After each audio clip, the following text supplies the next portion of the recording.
5 August প্রশ্ন করার একটা মৌসুম তৈরি করে দিয়েছে বাংলাদেশে। আপনি বোধহয় খেয়াল করেছেন, আমাদের যোগাযোগ মন্ত্রী যিনি বাসে উঠেছিলেন, একটা বাসে জি, যাত্রীরা বিরক্তি প্রকাশ করে ফেলেছে যে আপনার কারণে তো আরো কিছুক্ষণ লেট এটা হবে। আগের আমলে পারতাম না। না, অর্থাৎ এই যে চোখে চোখ রেখে কথা বলা, সেটার কিন্তু সূচনা 5 আগস্ট হয়েছে।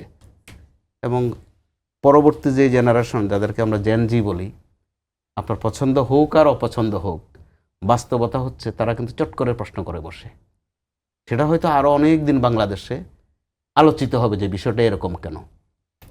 আপনি যদি 72-73-এর দিকে যান, যে সালাম ভাইরা পরবর্তীতে যারা জাসদ রাজনীতি করেছিলেন, তারাও কিন্তু প্রশ্ন করতেন, চোখের উপরে তাকিয়ে প্রশ্ন করে ফেলতেন, হয়তো জবাবটা পেতেন না, নির্যাতিত হতেন। তো এবার কিন্তু আমরা সরকারের দিক থেকে একটা জিনিস প্রবণতা দেখছি যে মাননীয় প্রধানমন্ত্রী সহ মন্ত্রীদের বেশ কয়েকজন তারা কিন্তু জবাব দিচ্ছেন, অগ্রাহ্য করছেন না কোনো প্রশ্নকে, বা তুড়ি মেরে উড়িয়ে দিচ্ছেন না, বা প্রশ্ন করাটাকে অপরাধ ভাবছেন না, প্রশ্নকে আমল দিচ্ছেন। সেটাও তো ভালো লক্ষণ।